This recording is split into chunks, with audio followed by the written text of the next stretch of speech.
This is the Morning X. We are 99X. I'm Barnes. That's Leslie. Coming up, second row tickets for Collective Soul Live in Our Lady Peace this weekend.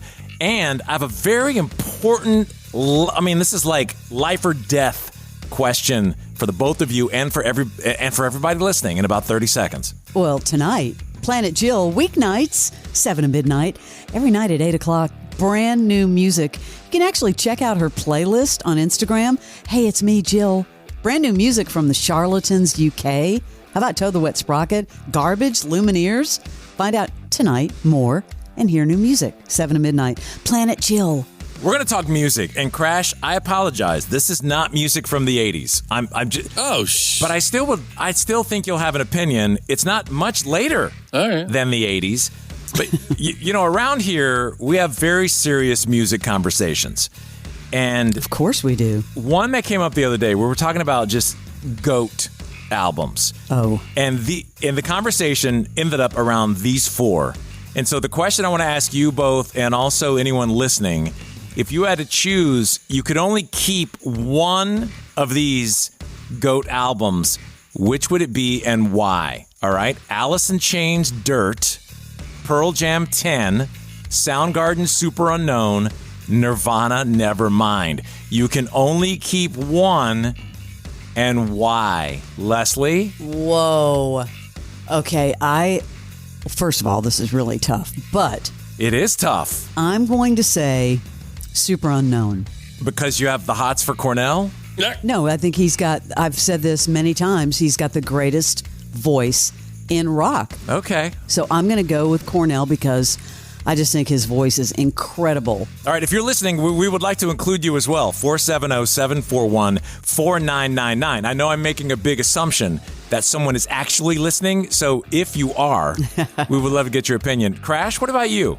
I know that my girlfriend would say Alice in Chains immediately. I would go Pearl Jam.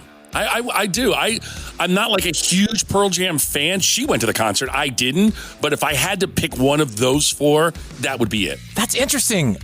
Mine is Nevermind. Oh. I know. I mean, it started a whole movement. I get it. It started a movement. It started many things and would affect many things moving forward in a whole bunch of different ways. One of them being Foo Fighters, who, had Nirvana not happened, or what happened with Nirvana, we wouldn't have so much music that exists. 99X because of that movement. I mean, you could argue that 100% that just that band was the reason that we launched. Totally agree. And I love that record. There's something about Cornell. I just have to go with him. Interesting choices. Hey, Morning X, good morning. Who is this? Hey, this is Brad. Brad? Okay, you heard the four GOATs. Which one do you keep and why? I keep Pearl Jam 10. Pearl Jam 10? Why? It was the one that lit the fire. Is it? And before I heard that, I had to listen to what all of my friends had listened to because I grew up in Northeast Georgia and it was all country music. And then I heard that and I was like, what is this? I need more. And I actually drove to Athens, which was the closest CD store. It was a Turtles. Remember when those were around? Yeah. Yeah, back in the day. And I went there to get 10, and it stayed in my CD player for 3 to 4 weeks. So it changed everything for him. But would you say that started, if you argued that versus Nirvana, just curious, that started the whole thing? Yeah, that one to me, it was the one. I mean, I appreciated Nirvana. It was good, but that was the gateway drug. Yeah, they're definitely different. All right, thank you very much. Appreciate you listening to us. Thank you. Oh, yeah, thank you. All right, which GOAT? Alice in Chains' Dirt, Pearl Jam 10, Soundgarden Superunknown, or Nirvana Nevermind? Morning X, who's this? Hi, Leslie, this is Owen. Hey, Owen. Okay. What is the one GOAT album for you? That you would keep out of all those four? So, 91 was my first year of high school. Wow. And Nirvana was pretty big back then. Yeah. Obviously not when I started the year, but through that first year was a pretty big deal. So that's my GOAT album. Many of school dances and many of basement hangouts were met with Nirvana. So you would keep that just the nostalgia? Just that whole scene. I mean, there's a massive amount of teenage angst that goes along with Nirvana. Obviously, all those albums are, in a vacuum, GOAT albums by themselves.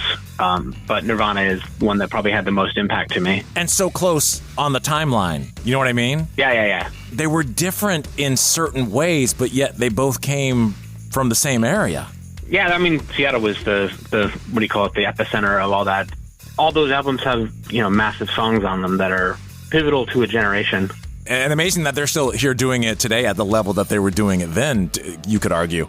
Yeah, I mean, how many people do you see walking around with Nirvana shirts 30 years later? Oh, all the time. I see them all over the world. I see them all through Europe. I see them with people that don't even know what Nirvana... I actually stop people and go, what's your favorite Nirvana song? And they look at me like, what? What's a Nirvana?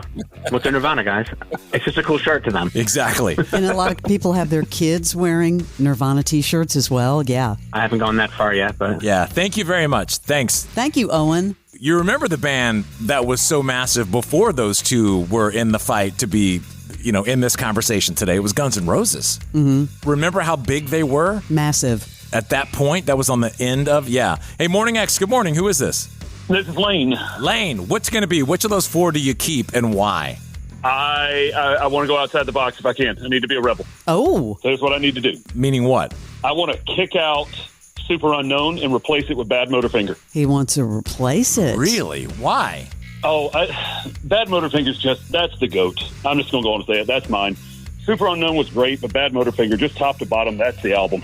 That's the one I got to go with. You're the dude that comes to the party and they tell everyone to bring a dish, and you don't bring a dish. Yeah, pretty much. Yeah, absolutely. I love that you're defending your album, though. I love it. I like that. Oh, 100%. That album is just top to bottom. It's just 100. It's great. And then Chris Cornell, his voice, everything about it. Yeah, that band was awesome. All right, thank you very much. Thank you, Lane. Thanks for listening. Yeah, absolutely. Thank you. Have a good one. And it's funny how these four, the conversation really focuses around Pearl Jam and Nirvana when you really dig in and get into it. Hey, Morning X, good morning. Who is this? Good morning. It's Mike Smith. Hey, Mike, and all the dudes checking in, by the way. So those four bands are what I'm talking about for the GOATs. And if you had to pick one to keep, which one and why?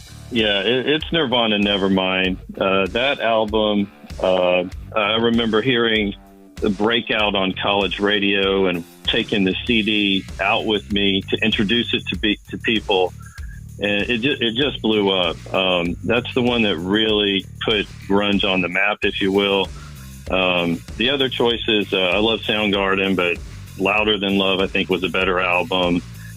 And at the time, I wasn't as keen on Alice in Chains. I thought their songs kind of a little overplayed with the rooster and so on. But and Pearl Jam, they're great as well. But for me, it's Nirvana, Nevermind. The tempo changes, and it's the one I go back to the most. Some of the others have grown on me a bit more too, but that's the one. It's definitely considered a masterpiece. I mean, it really is.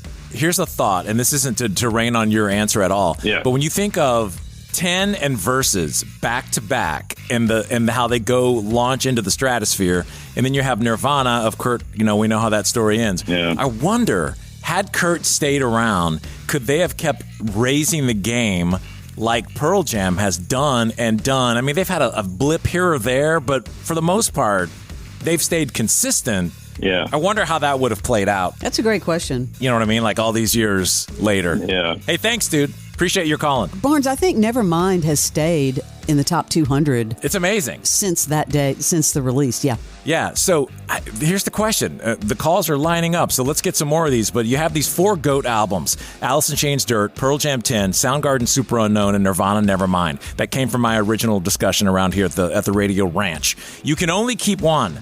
Which one and why? 470-741-4999. This is 99X. Michael Rosenbaum and Tom Welling take you behind the scenes of one of the greatest shows of all time. Welcome to oh God, I can't even get it going. Welcome to Talkville, folks. Where it's fun to talk about Smallville. I don't think you really know what you're doing on a television show until you do a podcast about it. I've learned so much. So what did we do again? I don't know. Let's rewatch it and do a podcast so we know what we did. Talkville, the Smallville Rewatch podcast. Let's get into it. Follow and listen on your favorite platform.